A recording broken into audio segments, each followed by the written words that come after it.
Good afternoon. Hello. Just How trying you to get doing, Jeremy? shared out. Sorry for the delay. We had some technical difficulties on my side. We're getting started late because of me, my stupid computer. Yeah, such wonderful technology, huh? Yeah, the more technology you have, the more difficulties and problems arises from that. Yeah. Okay. I've been having issues with my Facebook stuff, so getting logged into 2 or 3 accounts because I have my personal account and I have my class stuff and getting messengers on 2 or 3 different associations. But I will say this: I got logged in here under my actual personal account. So if I comment now, it should be just Oh, Facebook has been doing a lot of real screwy stuff too. Um,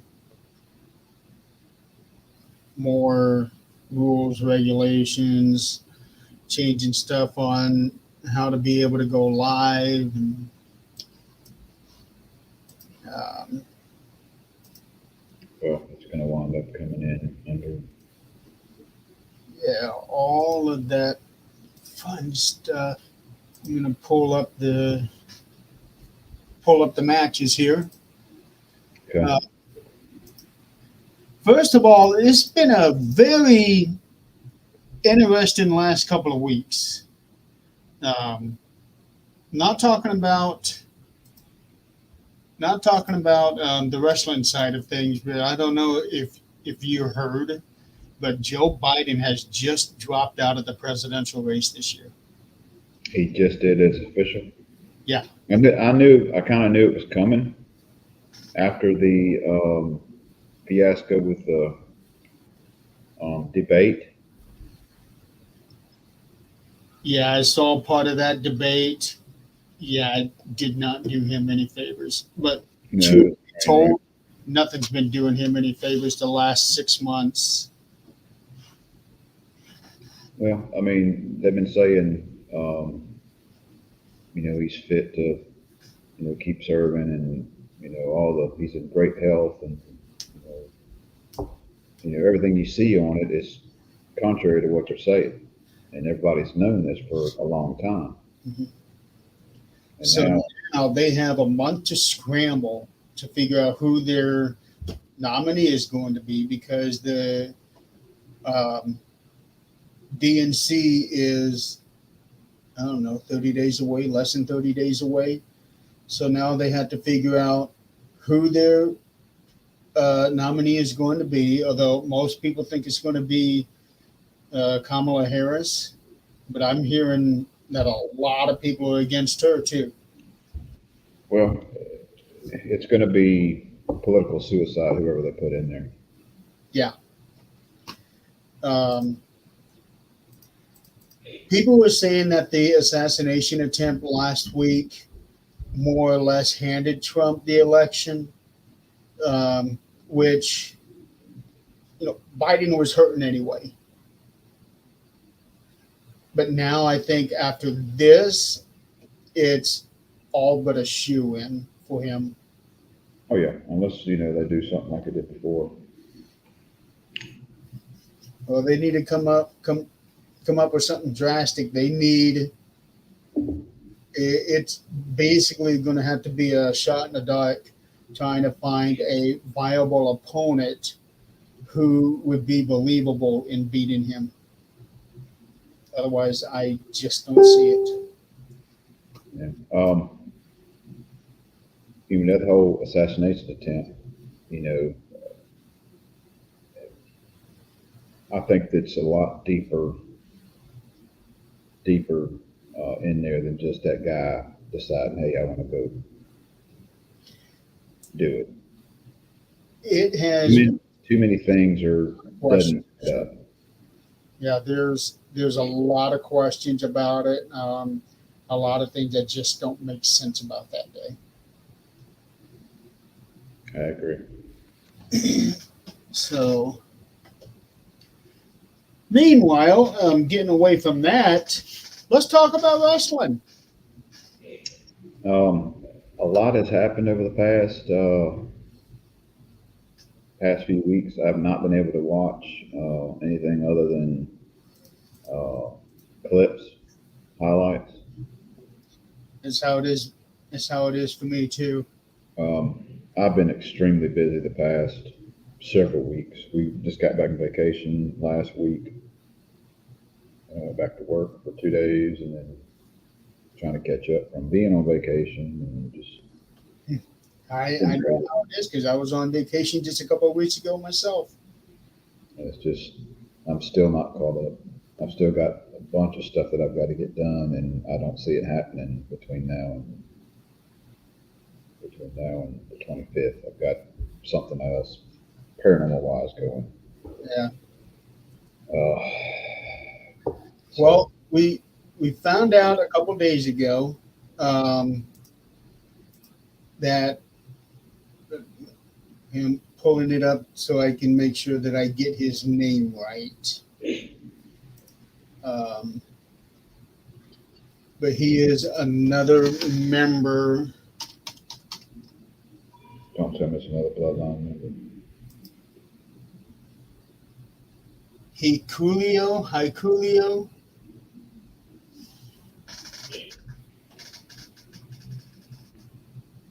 He is another son of Haku. Um, he just got signed with the WWE. The thinking right now is that when he debuts, he will be under the name of Tala Tonga. And he is a big boy. He is 6'8". Well, I was watching. Of course, this morning I watched the Money in the Bank because I'd only seen two matches prior, so I had to watch all the other matches this morning and got most of the NXT stuff done today.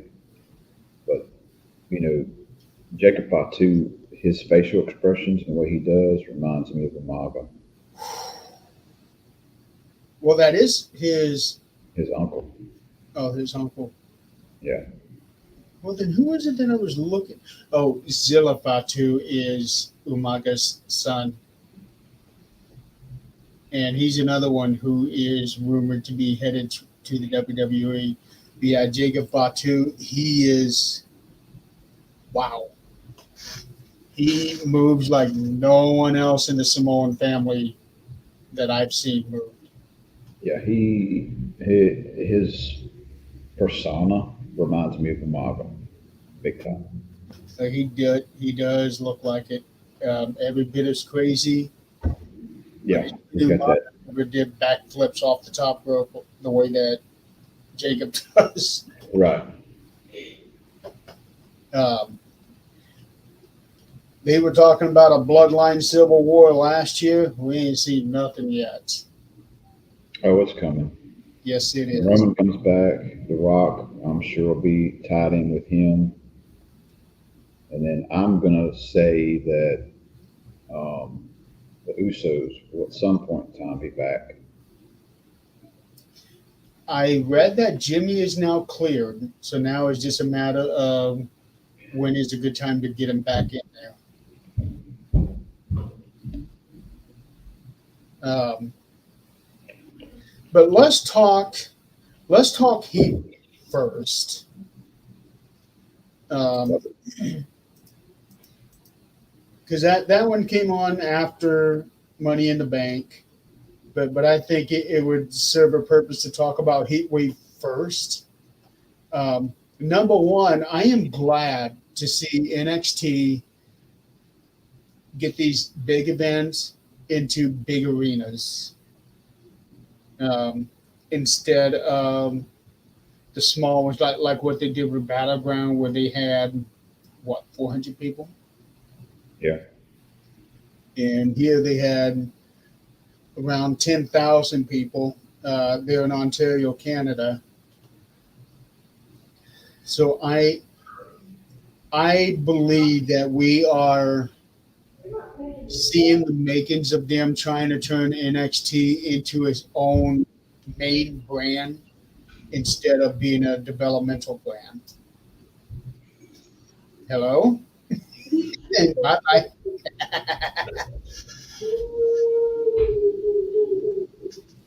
uh,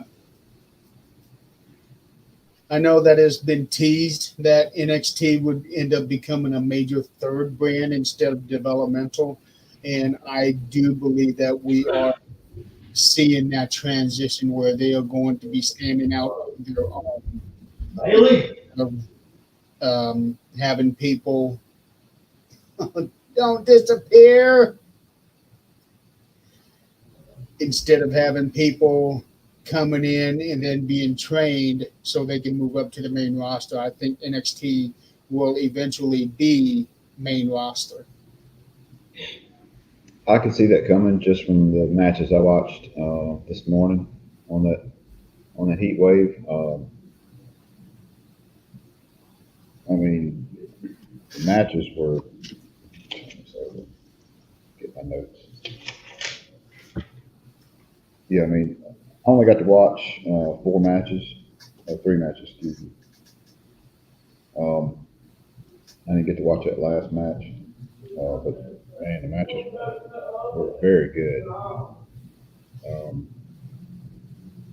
A couple mishaps here and there, a couple little miscues or minor botches, but for the most part, it was a really good pay-per-view, good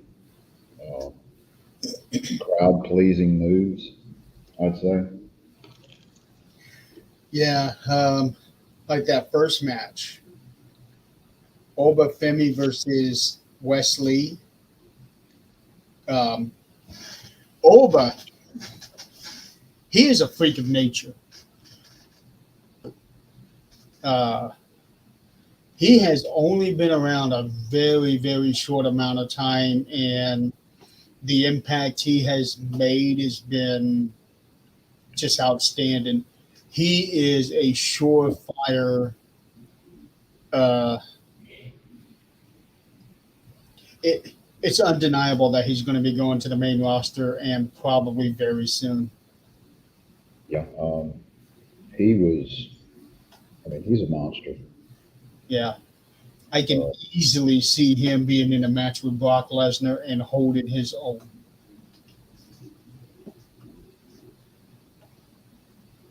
I could see him going kind of in the mix with Bobby Lashley, and then. Oh, that'd be good. Yeah.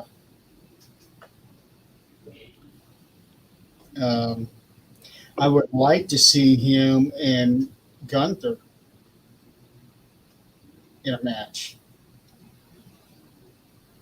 Can you imagine him tossing around Gunther the way that he was tossing Wesley? Oh my God, it was. It got a big size difference there between those two in that match. Yeah, I think they said there was 130-pound difference. Yeah. But by the end of that match, the look on Oba's face was he realized he was in a fight. Mm-hmm.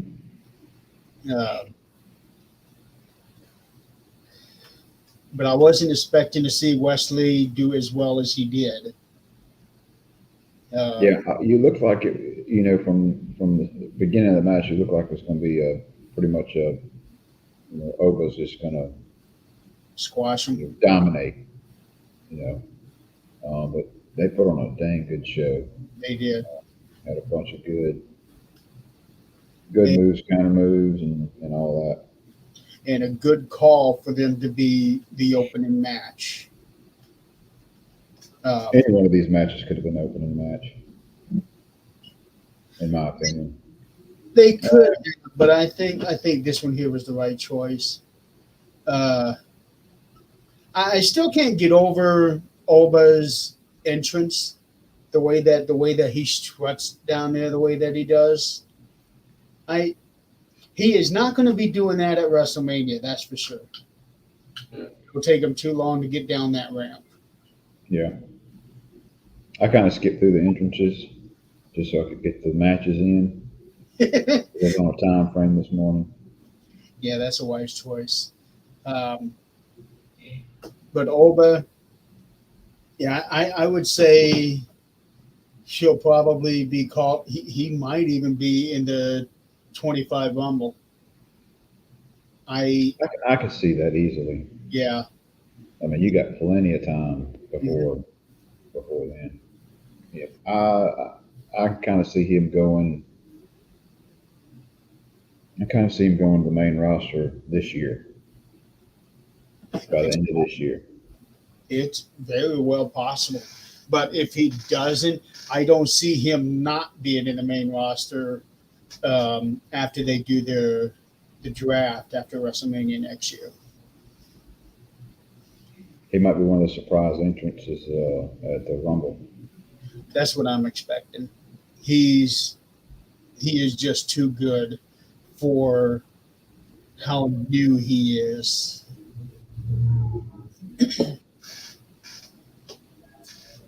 Next match, Kalani Jordan versus Sol Ruka.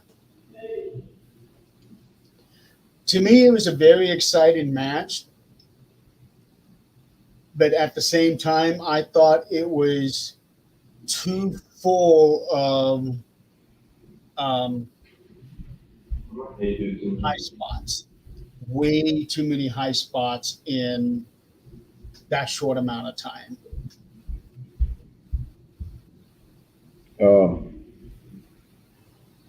Yeah.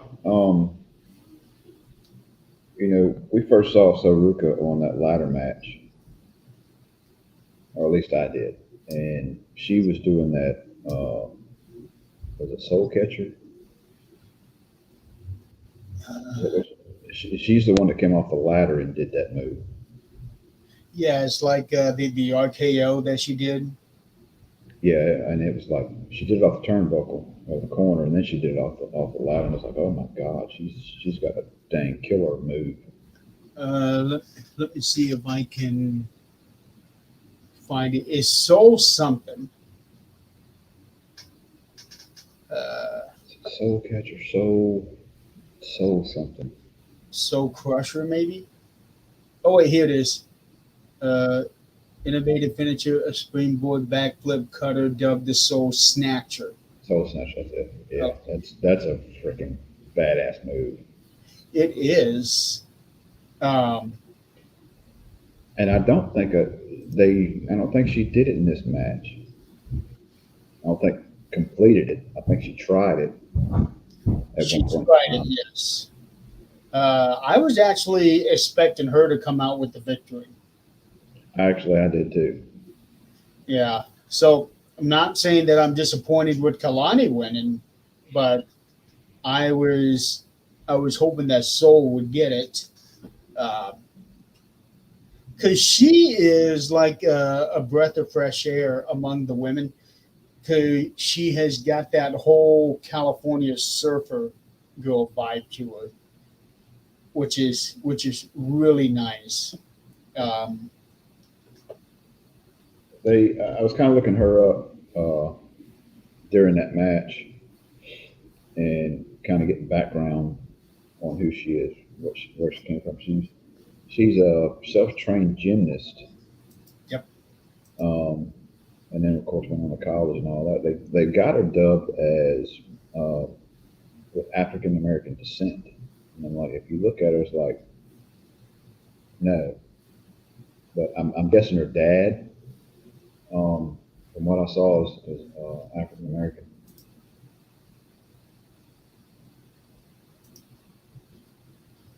I'm looking at a picture of her dad right now.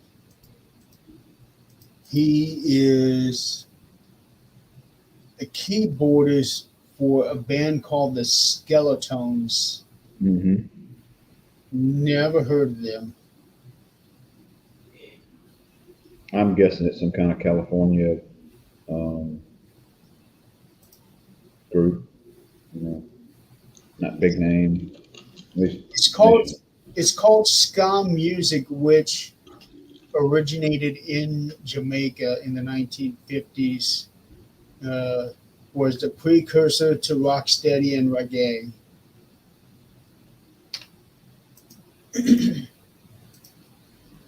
Yeah, I never would have guessed that she had African American in her blood. Um Her father is probably a mix, Yeah, which in his picture he doesn't look full on full on black. So I'm guessing he's mixed. probably so. He's very light skinned, so that would say why she's, you know, Yeah. more Caucasian than all. But she did some surfing stuff, I think, too. But yeah, that self taught gymnastic stuff. Mhm. Um, Both of them have a heavy gymnastic background. well, And that definitely helps in your wrestling ability. it does. And one thing that I also did not realize is that Sol Ruka is in a relationship with Tyler Bate.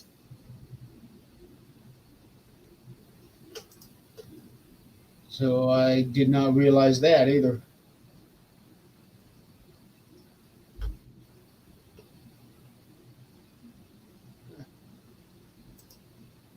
I mean, this whole pay per view was a lot of crazy moves, high flying, adrenaline pumping stuff.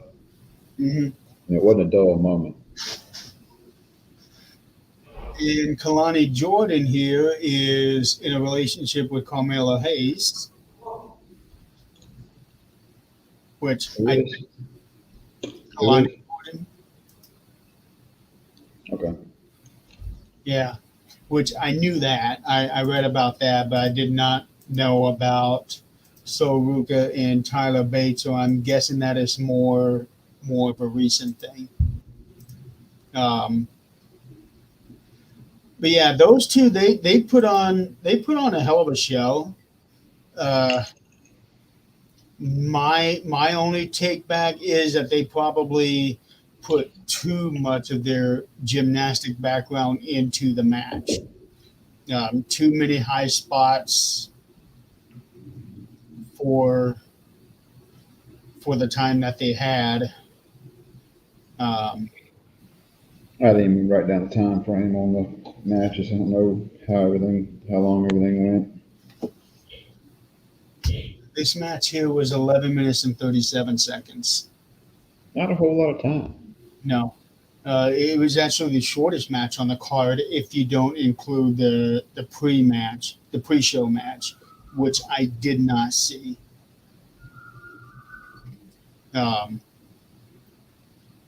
I'm okay with Kalani winning. I was hoping that Soul would get the win.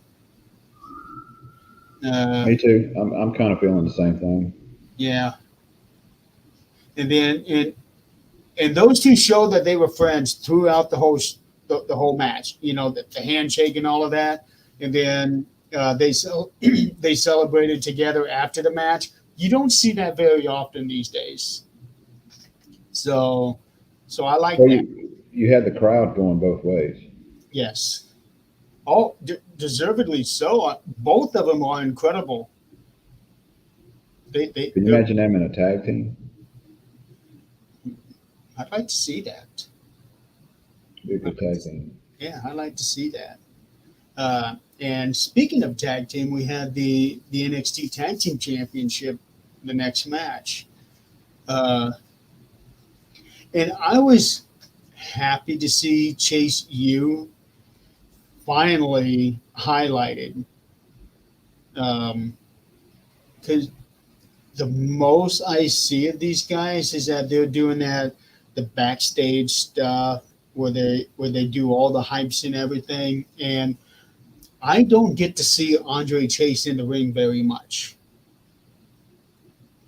Um, Usually we see all of the other guys, and he's just back there in the background doing the cheerleading, doing the coaching, and all that. So it was very good to see him in the match, and he shows you how good he is. It was a really good match, and not only that, you had the crowd behind him. Mhm. And just like the previous match, these are both face teams. So I didn't. I thought they were more the heel coming in. I thought, but No, the crowd both. was really behind them. I was hoping they would pull off the win. I was actually expecting them to win because over the last few weeks there have been rumblings of dissension between Nathan Frazier and Axiom because Nathan Frazier had been going after the Heritage Cup and it was causing a little friction between those two. So I figured that those two would, one or the other would backstab, and then Chase U would win. That ended up not being the case. Maybe it's coming. It probably is coming, especially after Nathan accidentally kicked Axiom in the face. Hmm. I thought for sure Axiom would come after him at that, but within a couple of minutes after that, they won. Yeah. This match was, like I said, it wasn't a bad match on the card that I saw from there. I'm guessing the last match was just as good. Um, this one had a lot of key high adrenaline moments in it. It it really did, especially when you have guys like Nathan and Axiom. They're high flyers, totally. Um, Andre and Duke are more of the scientific brawlers, I guess you could say. Surprisingly, no interference with the two that were outside the ring. None that I saw, anyway. I didn't see anything. I did see, a bunch of crazy facial expressions off the female that was out there, whatever her name is, and it was like, Oh, the I was like, oh my god, yeah, because there was points in there where I was trying to fast forward a little bit through the what you call it, but kind of like headlock on the mat type things where they're sitting there in the headlock for 2 or 3 minutes, like, and like things like that. Yeah, like chin locks and stuff like that. A lot of times when they're like in the match, you have a lot of fast paced stuff. uh-huh. And then they'll take a little breather and they'll put somebody will put somebody else in the chin lock and they'll sit on the mat and I guess kind of catch their breath, whatever, and discuss the next plan of moves and stuff. And I kind of fast forward a little bit in that, and it seemed like every time I would hit that 10-second fast forward, that I would catch her in some kind of weird facial expression. She'd be just sitting there in the screen, like, like, She is definitely hyped up. That's for sure. I don't think I've ever seen anybody quite like her before. It's like she is just full blown adrenaline nonstop. Uh, and it seems like she's really into selling moves that are in the ring with those facial expressions. she does. So, She does. And I actually kind of feel bad for Andre because he's got to be hot wearing what he's wearing while he's wrestling. yeah, it's already hot anyways. With all the lights and everything else. Plus, Yeah. you're physically putting out and all that. And it's like, And now he's wearing that sweatshirt, sweater. yeah, That cannot be the most comfortable thing in the world. Um, but yeah, I'm fully expecting to see Nathan and Axiom having some kind of a fallout soon. Uh, just depends on what happens. I could see it happening a couple of ways where they wind up losing the titles because of a mishap between the two, and that's when it blows up. Yeah, I thought that's what was going to happen on this match. So, the next match is Roxanne Perez and Lola Vice for the women's championship. Um, this one here, to me, was more of a solid match that didn't have a whole lot of flying around, which is what I prefer. Because you don't have to be jumping off the rope to the floor, every couple of seconds. Right. I like a little mixture. Yeah. I want some high flying moves, but also want some regular hardcore wrestling. Mm-hmm. There was a promo between the two. I don't know how long ago it was when Lola was going into this emotional thing about that she wants to win this title and call her mother and all of that, which had everybody behind her. And then Roxanne says, "You know what? Every girl wants to make that call." I thought, holy cow, what a burn. Um, and again, I thought Lola would be winning this thing because it's about that time for Roxanne to finally make that jump to the main roster. Because I thought she was going to move up to the main roster a long time ago, especially now her being in the Rumble 2 years in a row. So Roxanne won. Yeah, Roxanne won the match. So all the champions basically won. There was no title changes. Yeah. Um, so as far as champions, they up to this point they are 4-0. This last match here, That wasn't the last. the men's NXT title. Okay. So There's another match. this is the Fatal 4-Way match. Trick Williams defending the title against Javon Evans, who had won the Battle Royal to earn the shot at this title. Sean Spears, who had actually pinned Trick Williams in some sort of match after he won the title for the first time. And then Ethan Page.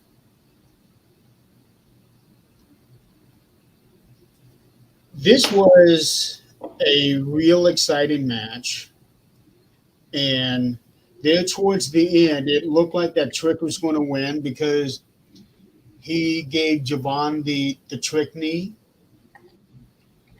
And then he gives Ethan the trick knee. And as soon as he gives Ethan the trick knee, Sean Spears pulls him out of the ring, and Ethan Page falls on Javon, knocked out, both of them knocked out, and the referee counts 1, 2, 3. Yeah, I'm reading up on this now.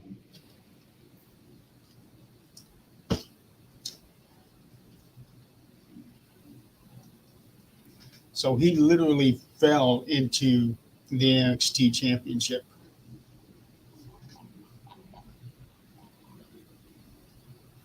Okay, Ethan Page defeats Trick Williams in Yeah. 17 minutes and 22 seconds. So I'm gonna have to go back and watch these last two matches.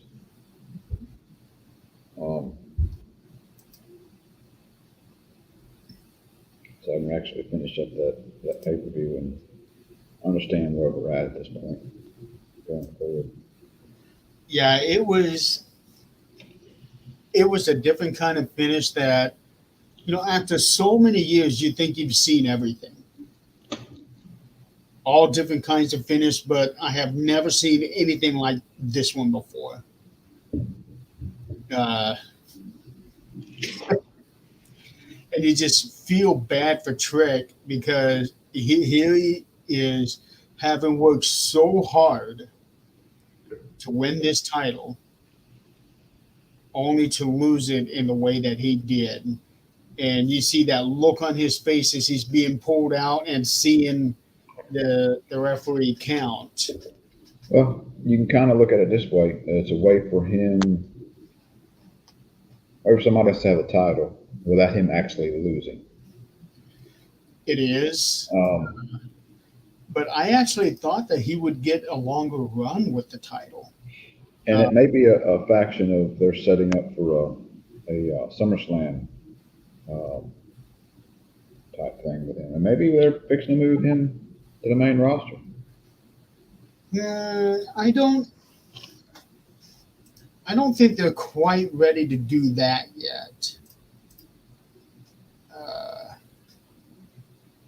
I'm expecting Ethan and Trick to be wrestling at the next NXT show, which is called No Mercy, which is September 1st in Denver.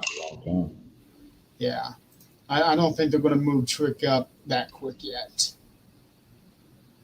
But well, they got time to build that storyline up between the two. Yes. Also, so. But that was one of the most unique finishes I'd ever seen. And this was a great way to showcase Javon Evans because he's only 20 years old. He is only 20 years old and he is already in NXT and in the main event on his first PLE. How many people can say that at his age? And this kid, he doesn't have just legs. He's got springs in his legs. He flies. So I would think that as long as he's careful, he has got a very bright future.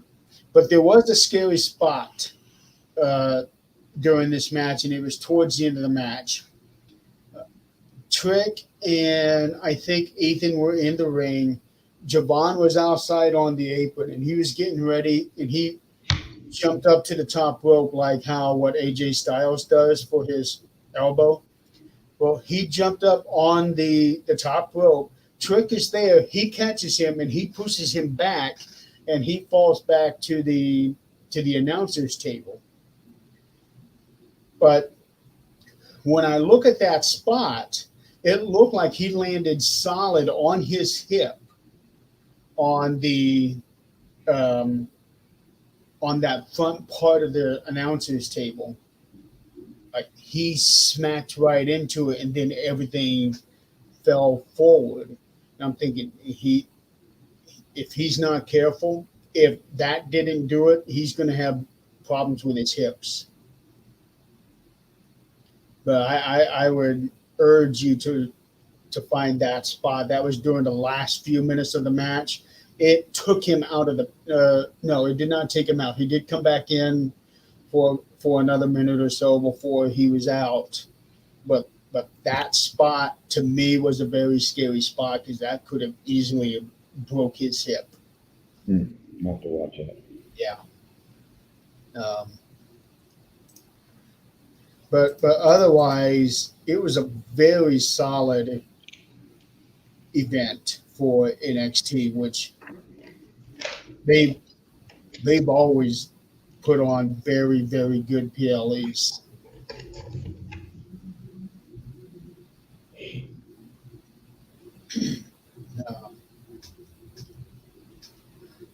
So you want to move on to Money in the Bank? Yeah, let's move on to Money in the Bank. Okay. So Money in the Bank, Scotia Bank Arena, appropriate, 19,858 in attendance.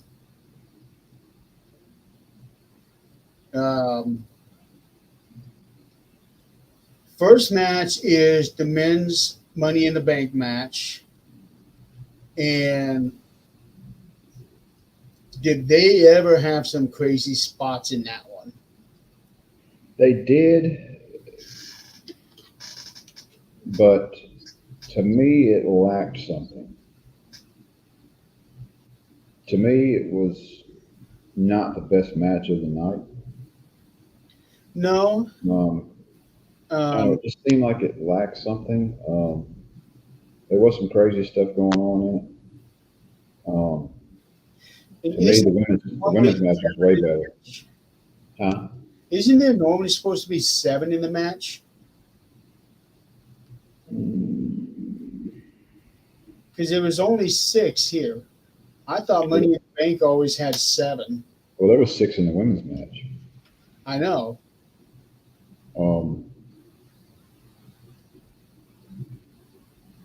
Yeah, there were 6 in this one.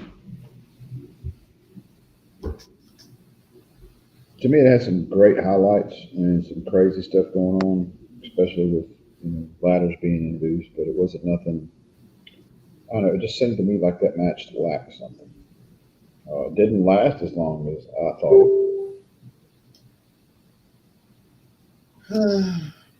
Well, it lasted. It was only 20 seconds off from how long the women's match lasted.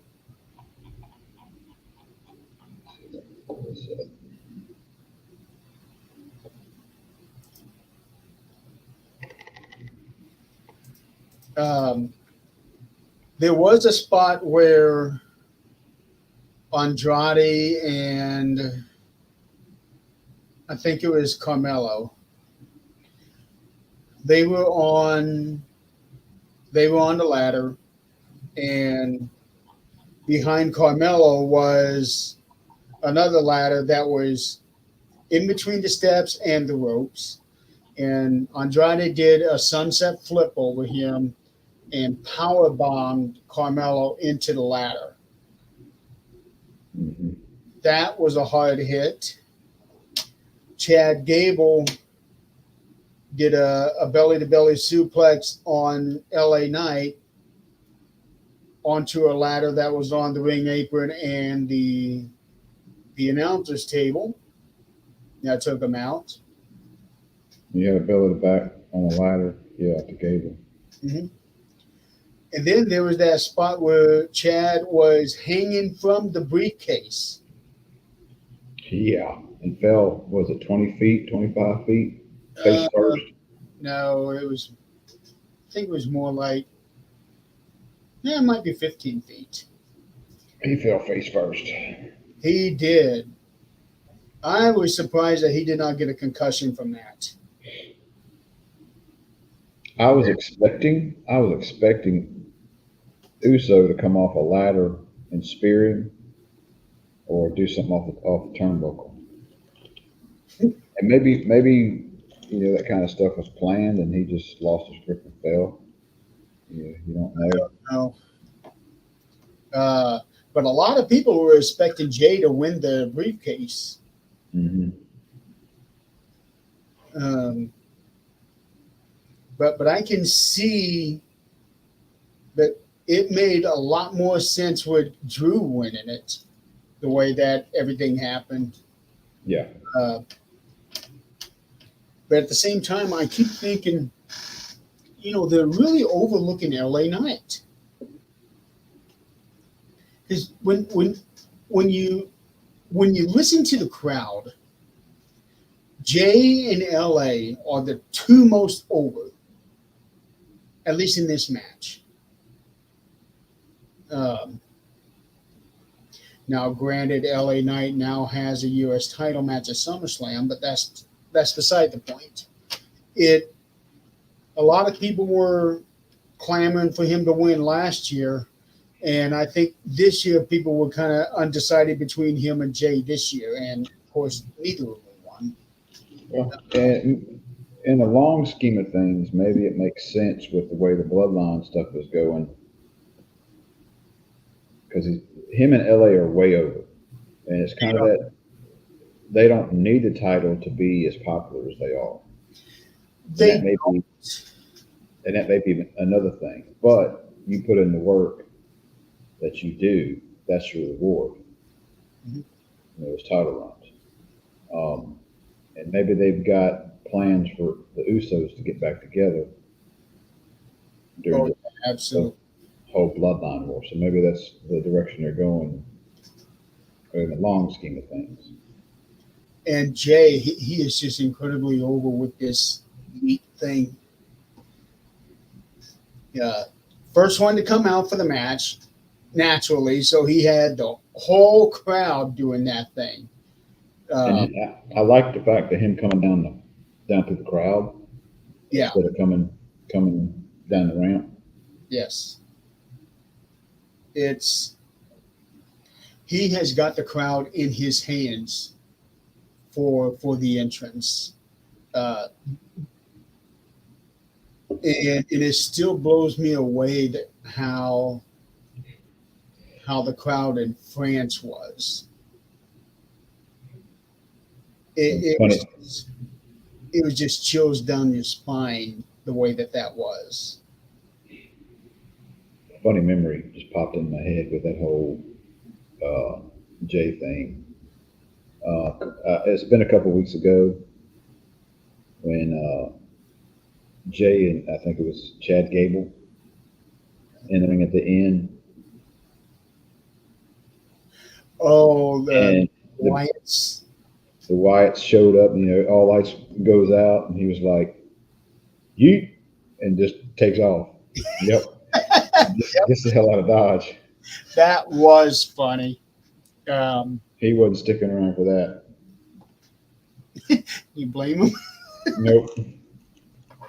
I wouldn't want to stick around for that. When I'm getting chills now, when you see Nikki Cross show up the way that she does out of that thing, that is scary looking. She's really, really selling that. And I love the coming out of the underneath the ring and then, dropping off a little package. Yeah. They've also been leaving little packages for him on his show, the Pat McAfee show. Mm-hmm. They did that to him a week or so ago. Like, all the lights go out, lose power, everything comes back, and here's this little package right there in the center of that basketball court. So, yeah, that was hilarious. Jay's looking around and yeah, soon, yeah.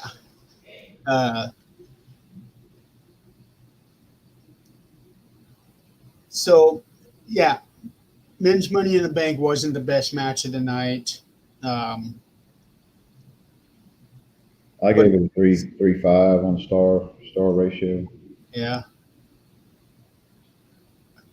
Next match, however, Sami Zayn and Braun Breaker.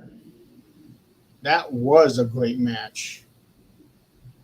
A lot of people thought Braun was going to win it. I even thought maybe he's got a chance at it.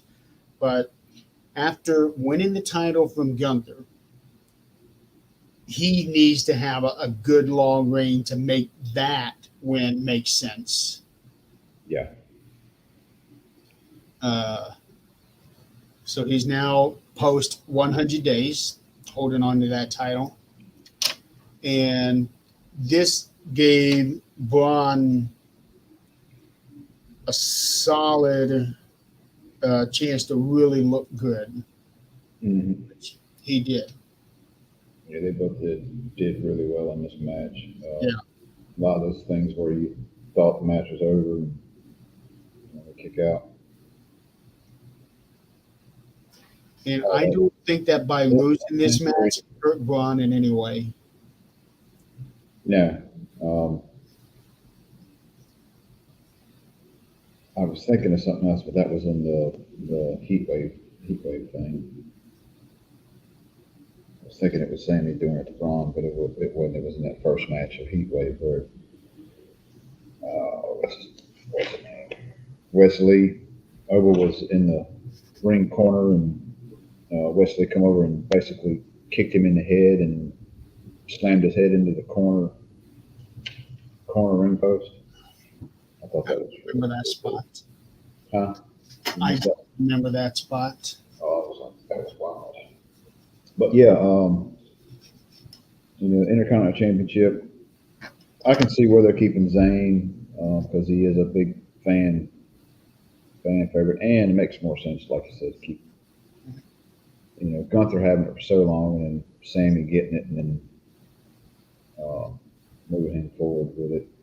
Yeah, if he loses that title too soon, then that's just going to make Gunther seem like not much. Like, okay, I just got beat by somebody, and now somebody turns around and beats him.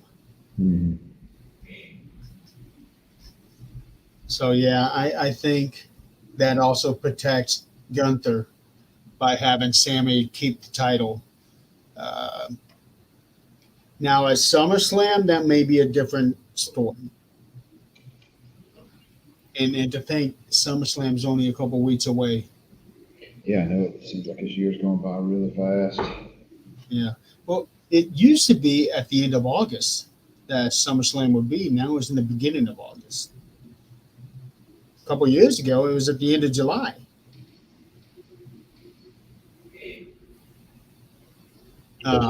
You got 2 years. You got this one and one more that's going to be single night, and then the next SummerSlam is going to be 2 night. That's right. 2 night deal. Yeah, I'm waiting on them to go 2 nights for the Royal Rumble. and possible. Yeah, and both nights headlined by a Rumble. Mm-hmm. Women's one night, men's the other night, or what they could do. Hey, Chris, or what they could do.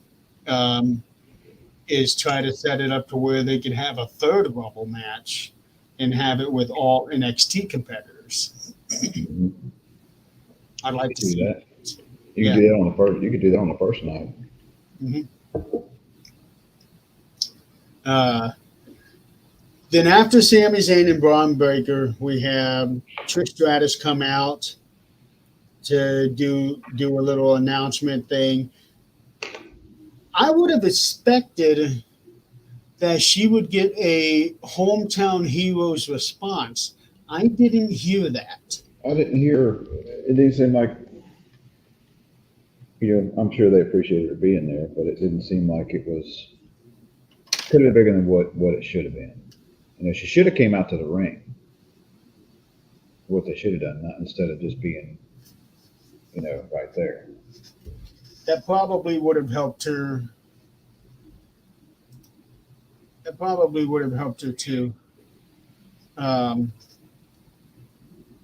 she announces John Cena to come out. And he comes out and starts making his announcement that, yeah, we all kind of seen it coming, but I don't think we were ready for that just yet.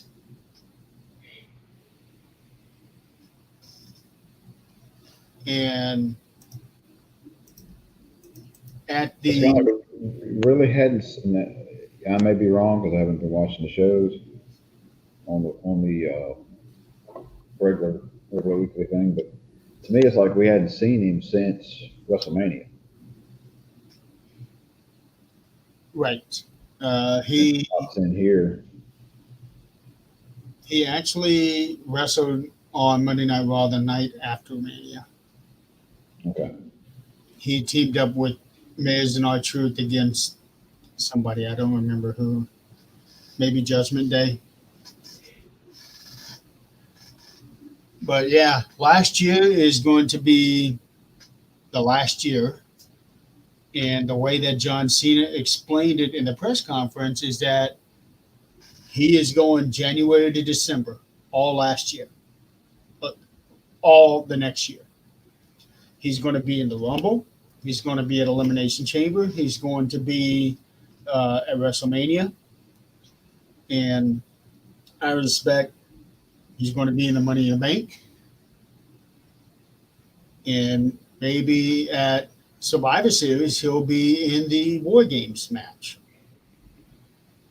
Well, you got a lot of time to build up between now and War Games for the Bloodline Civil War. Yeah.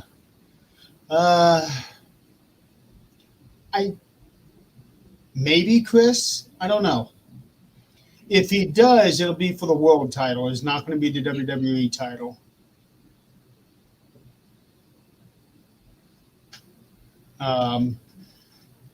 But if you really look at it, John Cena is actually 5 away from Ric Flair's record, because he's got some title reigns that are not technically recognized, but they happened. So, truthfully, no. But if you look at what's recognized, maybe. I don't see them putting a title on him. Well, they might for this last run.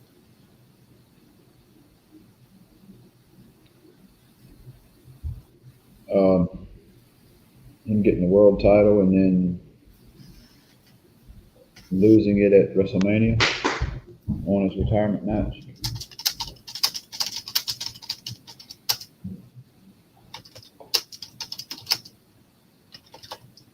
Uh-oh. Something happened with Donald again.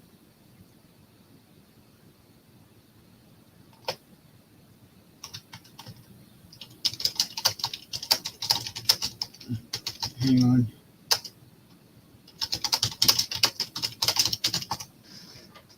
Yeah, you can't see him. Yeah. There he is. I'm going to run by about 345-ish, 350. Okay. All that stuff just popped into my lap.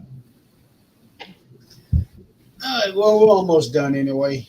Next match. This one here it's got the most talk, a lot of flack, which, it's not hard to understand why. Yeah, that was a total screw up. Somebody screwed up big time during this match.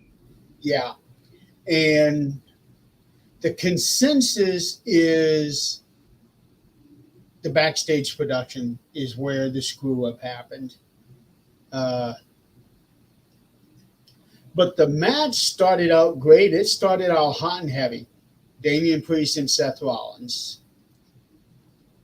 They, from the start, they went at it. This is a really good match. A lot of stipulations in it. If Seth Rollins loses, he does not get to challenge for the title for as long as Damian holds it. If Damian loses, not only does he lose the title, but he also leaves the Judgment Day. And that's coming. Yeah, it's coming. Honestly, I'm surprised it hasn't happened yet. I can see it in Finn Balor's, facial thing at the backstage when he was telling, he got to do this himself. Yeah, he actually said something like, whatever you say, boss. Whatever you say, boss, yeah. Yeah, it's happening. But they were teasing this breakup a year ago. Mm-hmm. And then all of a sudden, everything is fine between them. And I thought, okay, maybe at the Rumble, something's going to happen. It did not happen at the Rumble. All right? When they lose the tag titles, something's going to happen. Those two turn on each other. Well, they lost the tag titles and they're still together. Mm-hmm. What is going to be the catalyst to break these guys up? And it may be a fact of Priest losing the title because of the Finn Balor coming out and trying to interfere and help him, but it backfires. And he winds up losing the title. That to me could escalate their problems. Yeah. Um, Well, now they don't have any titles. Oh, wait, no. well, they got Priest has got the title. That's all they've got right now. And then you got the big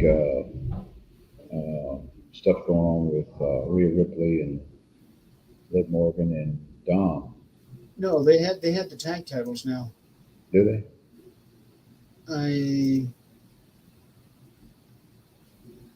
Yeah, they do have the tag titles. Okay. That's right. Yeah, they beat Miz and Truth. Okay. No, for some reason I was thinking they lost that. They lost it. So yeah, they're for being dysfunctional and kind of like that dissension that you know it's building and building. They are a pretty dominant faction. Mm-hmm. Now it's just a matter of Rhea getting the women's title back and Dominic getting a championship of his own. Then everybody in the faction's got a title again. But Damian should have lost the title. Well, he was supposed to. I'm guessing the count was supposed to probably stop whenever Drew's music hit. That's what the thinking is, because if you look, Damian is looking down the aisle Mm-hmm. when that count was happening. And in the scheme of things, why would the referee stop counting to begin with, just because somebody's music comes on? It doesn't make any sense. Well, a long time ago, the referees have been told just count like it's a shoot. If somebody doesn't kick out, that's on them. Mm-hmm.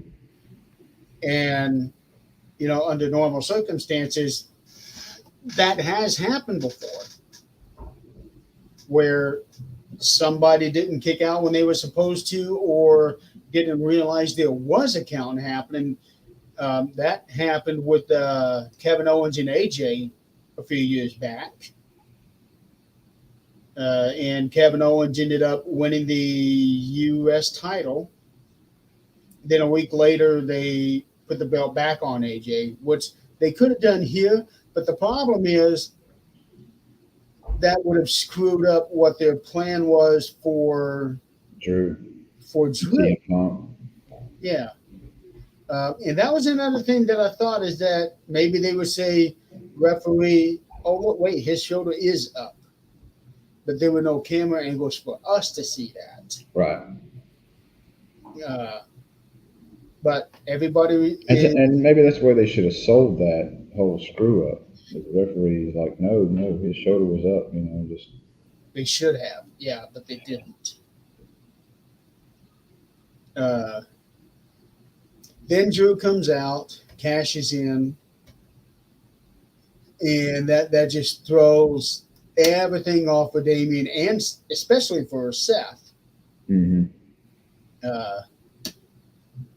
And then out of nowhere, here comes CM Punk. Boy, did that crowd go crazy when he came out. Mm-hmm. And now Drew McIntyre loses the match. Loses his Money in the Bank. Loses his money. Case. Yes. and yes, a lot of people were talking about, that is a waste of the money in the bank. But at the same time, think about how long we had Damien carrying around that briefcase. He carried it for almost a full year. Mm-hmm. Uh, so in a way, it's kind of nice not having to look at that briefcase for a while. Tiffany can uh, cash in hers whenever, but now we don't have to worry about a men's money. Popping in it out of nowhere. Yeah. So one, nobody's going to cash in on Cody. Um, I don't know what their plans on with the world title. My guess is that Gunther is going to win it at SummerSlam. Honestly, he deserves it.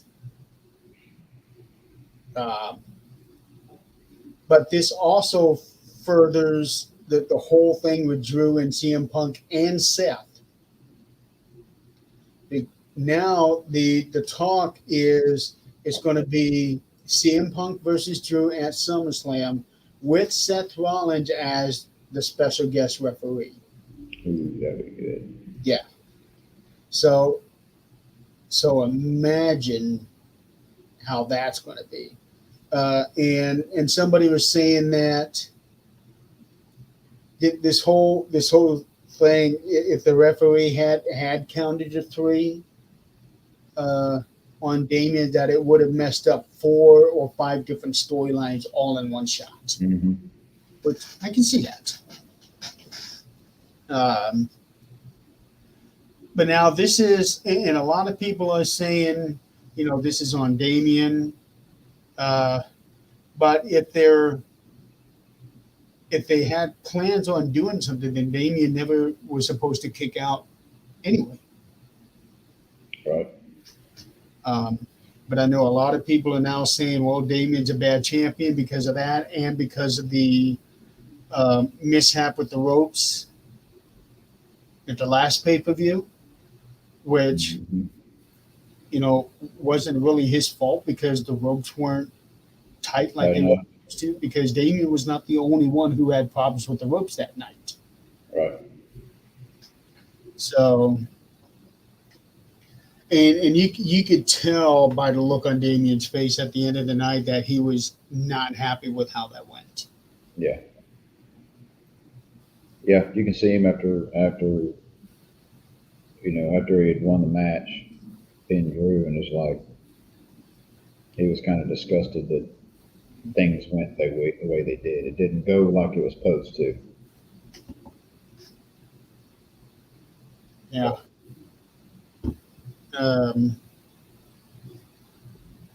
Next match is the women's Money in the Bank. Wow. This one was, to me, the best, if not tied with the best match of the night. I would call it the best. Well, it's close. That match and Sammy and Braun. But I have been hearing that this match is now being considered the greatest Money in the Bank match ever. It had a mixture of everything. It did. Some of the moves that were introduced with the ladders was just phenomenal. Mm-hmm. You had a bunch of them. See, Chelsea Green did the unpretty on Naomi on the ladder, which could not have felt good for Chelsea to begin with. Now, you did have a couple missed spots with Stark. Who was it that she threw down on the? Oh, yeah, she fell back and hit her head on. Well, she picked up. I think was it Valkyria? I think she picked her up and was planning on backdropping her onto the ladder, and she missed the ladder, and she caught. Valkyria caught her elbow. I think it was Valkyria. Okay, I didn't. Wasn't Naomi. Might have been Stark. Might not have. Well, Zoe hit Yeah. the back of her head on the ladder when she fell back. Well, that was there was one where she hit. She was trying to do the backdrop, and whoever she was backdropping, arm and elbow went on the ladder instead of her whole body. And then she laid her on top of the ladder, and then she tried to do that swanton and totally missed it and hit her head on the back of the ladder. Okay, that's the part I'm. Yeah. Yeah, Luckily, she was able to recover from that I because would have with that big mishap there. She got up really quick after that. I would have sold that a little bit longer, knowing I just screwed up and I totally missed the swanton and basically did damage myself. I would have sold it a little bit longer on my injury, but it seemed like she jumped up really quick after that. I think she jumped up really quick because that hurt. Yeah. There was another thing with Naomi. That was probably a reflex on Right. her. Naomi had somebody in the. I think it was Naomi. Yeah, she had somebody on the ladder, and she was pushing that ladder way close to the corner. I'm like, she's way too far in to that corner for her to do anything and hit it right. Well, there was one part where she was straddling between two ladders, Mm-hmm. and That was somehow pretty she was cool. able to jump out of that into something else. How she did it, I don't know. Yeah, I don't know, just athleticism. Um, oh, and who was it? Io Sky had. Who did she have? It was Stark. Io Yeah, Sky and Stark. Zoe Stark. They Oh my dear Lord. they did a spot very similar to what Andrade and Carmelo did, and the way that Io was after that thing, the way that she, Bent back. yeah, Yeah. how she did not tear her quads like that, I I don't don't. know. Yeah, that was the last we saw of those two for the rest of the That's match. an uncomfortable position anyway. Uh, Yeah, being athletic anyway. yeah, because that is stretching that muscle to the max. The Yeah, way we that she did that. we've done those sort of exercises for years in class, and I quit doing them because one, I'm old. Plus, it does cause knee issues Hmm. later on down the road. Yeah. So we do the same type stretches, but I do it a totally different way now to help do that quad. A funny part there in the at the beginning of the match is when they all went out to the floor except for Chelsea, and she's just up there and she's jumping up trying to get to. Yeah, I didn't like that. I thought, I was like, this is stupid. One, you're jumping up and down. It's like you're not going to reach it. And then she brings a ladder in and just like jabs it. And I was like, what are you doing? Well, she's trying to create funny moments. Um, there was an interview that I read of hers. For her, it's not about whether she wins a match or loses a match. She could care less if she loses a match. She wants to entertain. She wants to entertain. All she cares about is trying to create those moments that people are going to remember. And she did. Yeah. Now another thing, I like Chelsea, but her announcement annoys me. Oh, The way she announces her, when Samantha. Chelsea Green. It's like, oh my god, just do something different. That's just like nails on a chalkboard to me. It it is different, but at the same time, I actually kind of like that. It was good the first couple times, but now it's like I just cringe. Well, it's not as annoying as when Chad does his shoes thing. Yeah, I can't that's annoying too.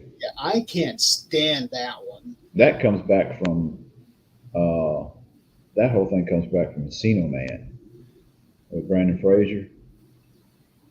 Does it? Yeah, there was the the bad guy in the movie, the kid, the bully younger guy, and he's like they were talking in the movie like shush. He always did that in the movie. I don't I don't know about that one. I think I have Encino Man. I'll have to go back and check it out. Yeah, you say shush. Yeah, I oh man, I hate that. Um, but yeah, Chelsea is all about making these moments, making moments that people are going to remember. And boy, did she have one right there at the end of that match. Yeah. That could have gone bad very quickly. Luckily, they had two tables set up. Yeah, she would not have been. I don't think she would have been She able. wouldn't have hit a one table mark. Yeah, Too much variance right there. The ladder's got to be in the right spot. There's a lot of different things that go into play there. yeah. If she winds up slipping or something on the way off of the ladder, footing or whatever.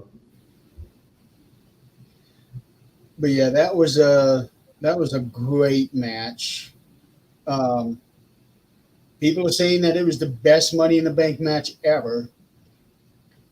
I can't say anything on that because I haven't watched all the matches, and they have all been um, very exciting matches. But Michael Cole himself said that that was the greatest Money in the Bank match he had ever seen. So, you know, okay, I'll go with it. I had it as the best match of the night, if not tied with the last match.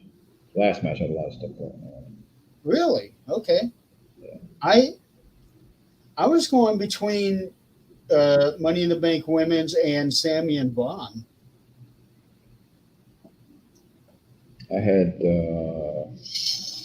I had that one about a four. I thought the Seth Rollins and Priest thing was better than Sami Zayn, but the whole screw up kind of knocks it down a little bit. Yeah, it did. I feel bad for Damien because I know that he is blaming himself for that whole thing. Now, to me, what put that match, it made it as good as it was everything prior to the screw up. Right. Them two were going back and forth at it, near falls all the way through it. It was just really good scientific match. And Triple H talked about this at the press conference after the show. He said he knows that those two put on a phenomenal match, and everything went right except for that one thing. Mm-hmm. And he said, and it is that one thing that these guys are going to be. Everybody's going to Not remember. just everybody, but the talent themselves. And he said that he has it in his mind to go back and tell Damien, shut off your phone for the next few days. Don't even think about it. Because he did not want him dwelling on that one thing. Because he is very happy with how Damien has been as champion. He deserves it. He's done a really good job. Yeah. Okay, last match of the night. Randy Orton, Kevin Owens against the Bloodline. Solo Sikoa, Jacob Fatu, and Tama Tonga. Now, the WWE had to pull some strings to get Jacob Fatu into Canada because they were not going to allow him because of his prior convictions. Right. I read up a little bit on him. He had got incarcerated for robbery. Yeah. When he was 18. Yeah, that was a little botch. But we'll get into that one later. But I saw where he was watching the Usos wrestle on TV, and that's what kind of got him wanting to get into wrestling. Mm-hmm. So Rikishi helped train him.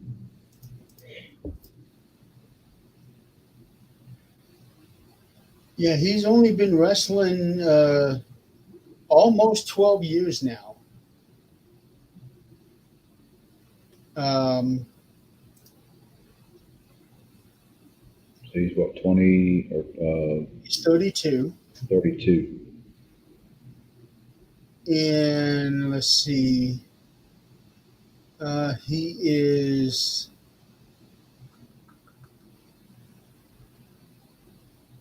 Okay, so Jacob Fatu's father is the original Tama.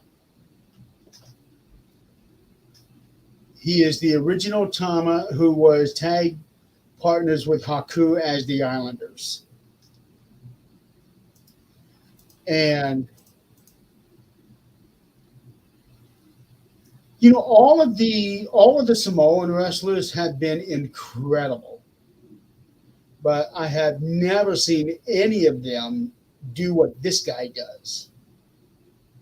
Well, I'm thinking back, with the history of your family, for the most part, most of them are uncles and brothers and cousins are all in wrestling. Why didn't you get into wrestling early on in teenager instead of going, the route that he did with convictions and all that? Well, And he's who knows? he's 32 now. He's been in the business for 12 years. So he made his debut when he was 20.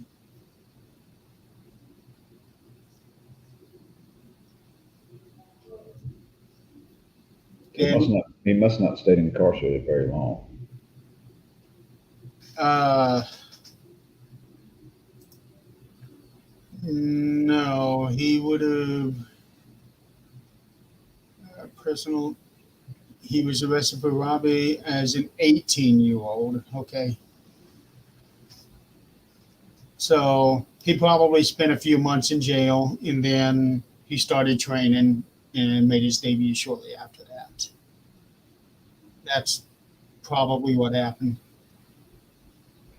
Uh, there's really not much on here about it. So him getting into wrestling was probably as his way of changing his life around, I guess. That's what I would think. But this here is where the crowd really came alive when it came to the entrances. Uh, Hmm. they were singing Randy Orton's theme song, Oh yeah, they were and then way into him. yeah, and then they were singing Cody Rhodes' theme song, which they hadn't been doing all night. Not like the last couple of international crowds. This one here, the crowd didn't start doing it until this last match. Right. And when they were doing Randy Orton's, it was so loud I could not even hear the music. Yeah. Randy's gotten way over on and I'm worried about a heel turn. Yeah, I hope they keep him just like he is for a little while longer. Maybe a little while longer, but they're starting to tease a little bit the him turning on Cody. Because last week there was a little thing backstage where Randy's saying, "Okay, once you get done with Solo, you're going to be having a whole bunch of guys coming after you, and I will have you back." That's where the Viper's going to come out. He'll probably have his back for a little while, and maybe next year he'll turn heel, like say after WrestleMania. That'll be my guess. He'll have a good year and a half uh, solid face, and then he'll turn heel. Which honestly, he's better as a heel. Yeah. But But I think that he is at that point in his career now that no matter what he does, the fans are just going to love him. Yeah, I would say I don't think they'll quit singing anytime soon. 'Cause that's a big thing now. Mhm. Um, You know, then, the kind of leading up towards the ending of this match was Solo was getting hit with everything. he Yeah, was. They all were. Uh, Kevin Owens and Tamatonga, they went at it like pit bulls. Yeah, I think Coy said something on the lines of um, the way that Tama is being the enforcer and the sadistic, hmm never been handled the way that Kevin was doing on him. this kind of leads into the Cody having a tag partner off the last couple Raws or SmackDowns, maybe SmackDown, where they come out and they just decimate whoever's his tag partner. Yeah. Um, Kevin Owens got it Friday night. They destroyed him. Hmm. They did. Not, now I'm waiting on this new one to come in, but now I'm kind of wondering if this new one is going to come in against Solo or what. I don't know yet. It's it can go anyway. So right now you got five. You got four. You got four in the bloodline. Got four right now, yes. And you bring another one that's five. And then Zillifatu, he'll make six. Yeah, I mean, And and if then, you're going to do this whole war thing, you've got to have. well, that'll make your 5-on-5 because you got six now, and then you got Roman, the Usos, and The Rock. So that'll bring it up to 10, and that'll be the perfect 5-on-5 War Games match. And when they, and of course you're going to have Heyman. It's going to be on. Oh, he's going to be with Roman. Yeah, he's going to be on that side, and it's like Yeah, when he shows back up and Roman pops back out, it's going to be loud. God, it's going to be so loud. yeah, it's going to be loud. And I would pick the right place to do it. Really in past history of crowds and at pay-per-views, which one are we going to bring it out? A lot of people seem to think that Roman's going to come out at SummerSlam. A lot of people seem to think that, which would give it a good couple of months to build up for them to do the War Games at Survivor Series. So, When is Survivor Series? Is that November? yes, Okay. yeah. Philly, is that where Survivor Series is at? Philadelphia? Uh, Let me check the. Uh, oh, they haven't even announced. They haven't even announced where Survivor Series is going to be at yet. But SummerSlam is going to be in Cleveland, Ohio, which is 4 hours from me. Um, there's no way I'm going to be able to afford tickets there. Now, here's the thing that I'm disappointed about. Good point, Chris. Oh, okay, I see what you mean. That would be a great return for him. Mm-hmm. The Royal Rumble next year is going to be in Indianapolis, and I am not going to be able to afford to go there because their tickets are going to be a couple thousand. Yeah, the tickets are outrageous now. Everything's outrageous now. Yeah. Yeah, because that's the Which one event I want to go to more than any other, and that's the Royal Rumble. Yeah, with the economy the way it is now, everything is so overpriced. Everything else Right. goes up, including ticket sales for events because they're having to pay more for Yeah. fuel and everything else to get everything set up. Yeah. I've been to Survivor Series. I've been to WrestleMania. I was at WrestleMania back when the tickets were cheap. This WrestleMania 8 that I went to. Yeah, I haven't been to a televised event ever. Really. Not in WWE. Yeah, I've, just I've watching the cards.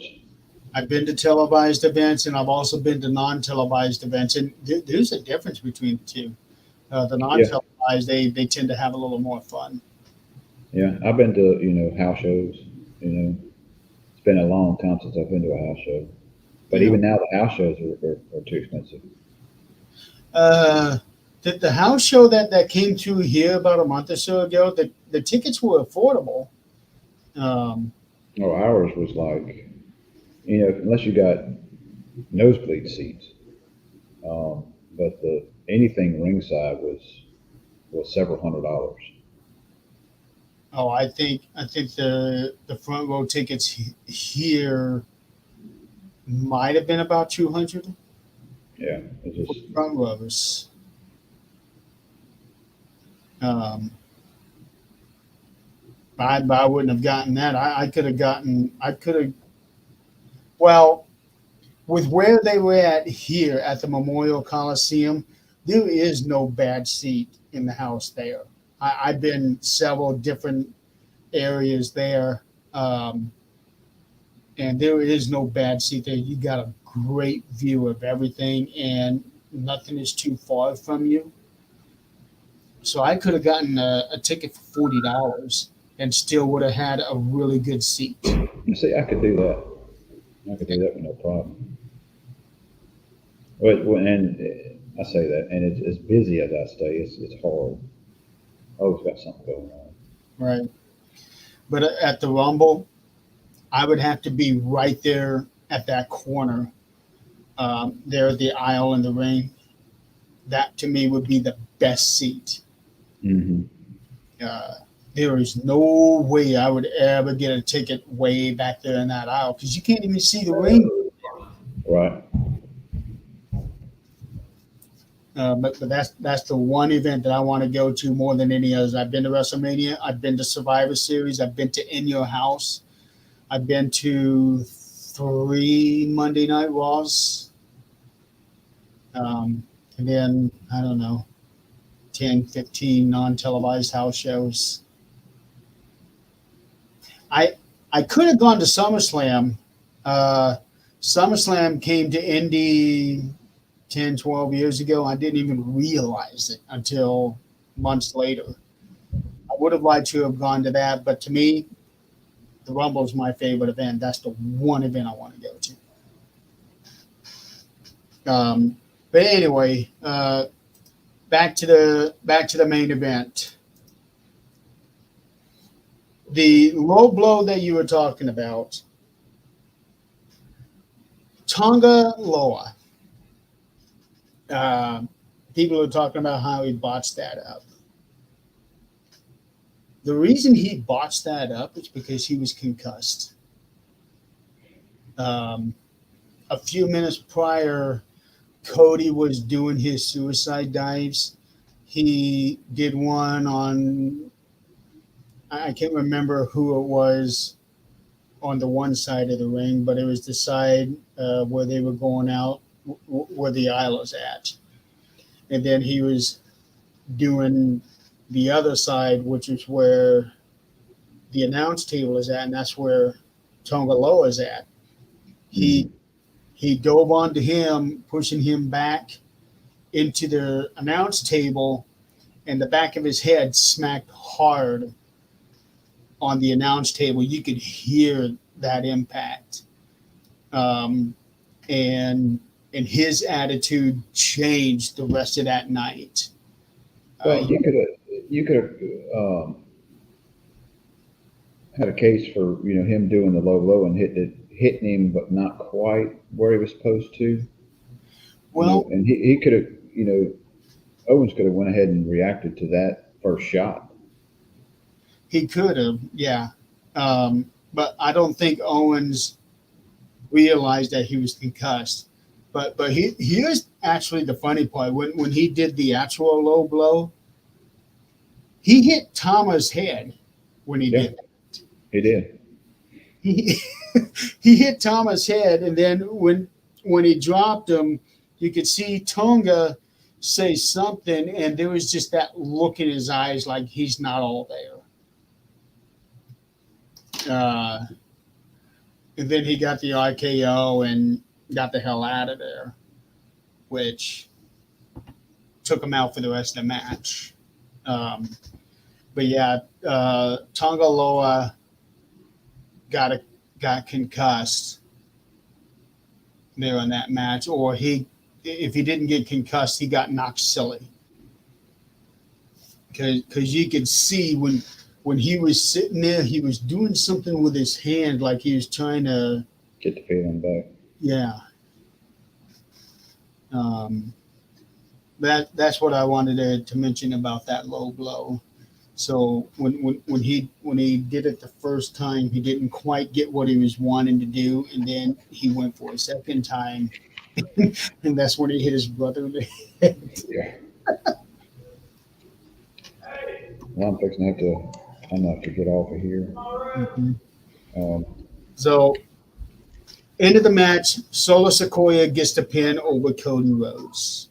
That's going to be a big thing because that lines him up for a single match. Yeah. So, wow, we got to two pay-per-views in an hour and 37 minutes. That's pretty quick. That's a record. It is quick. We stayed on topic today. That's what the deal is. We didn't drift off. Yeah, especially after starting 20 minutes late and then spending the first 15 minutes just talking about the politics and then getting into what's going on right now. So we actually did really good. But all in all, both pay-per-views very solid. I agree with you there, Chris, on that whole little thing there. I didn't like that. But yeah, as far as both days. Yeah, as far as that goes, both of them are really good pay-per-views. Not really a bad match in any of them. No. The men's match, what did it was the extra ladder stuff for me. But yeah, it's good pay-per-views.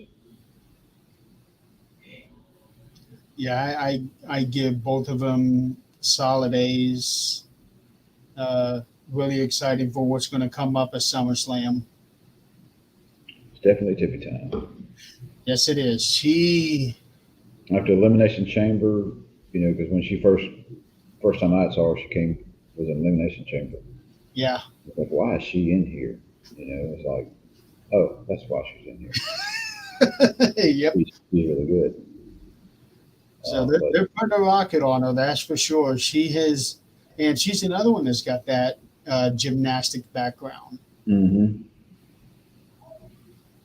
So now it's, okay, who is she going to target? And when will that be? I see the whole Nia Jax and Bayley thing. I just don't see how Bayley's going to wind up pulling that off. Unless there's some kind of interference that goes away with Tiffany getting involved somehow or another. I don't know. Accidentally hitting Nia.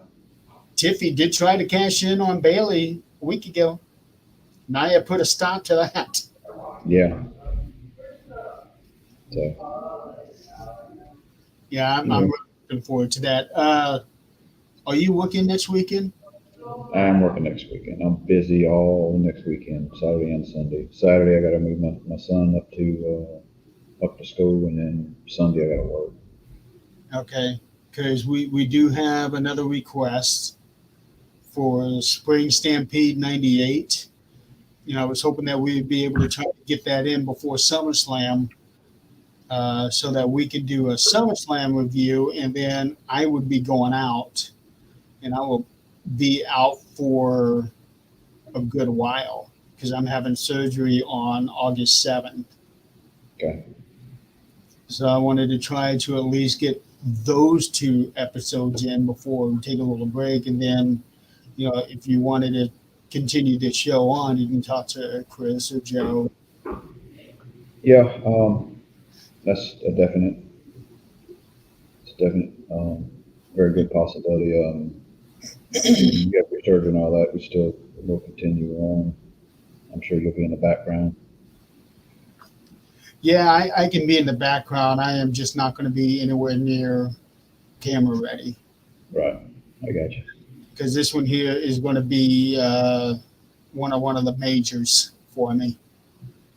So, but we'll figure that out. We're going to try to at least get 2 shows in before I have my next surgery. Okay. Sounds good. All right. Well, we'll go ahead and wrap it up. Donald's got to go, and I got to go too. I got family stuff I need to do. So, yeah. So until next time, to be determined. We'll figure out when Donald and I can do a show. We may end up having to do a record. We may end up just having to do a record for Spring Stampede, and then maybe air it next week if we're able to get some time this week. I'm off Wednesday, maybe Wednesday night. We could record Wednesday night on it. You think? No, we'll be able to Wednesday night. Well, maybe early on Wednesday because I'm going to be on a podcast. I'm going to be a guest on a podcast from 8 to 10. Okay. So maybe if we do it before that, we can probably do like a quick review, like maybe an hour. I might be able to do that. Okay. So that means we have until Wednesday to watch Spring Stampede. I'll try to get it done. Okay. All right. All right. Well, Chris, thanks for playing along with us, and we will see you next time. See ya. Thanks, Chris. Have a good day. You too.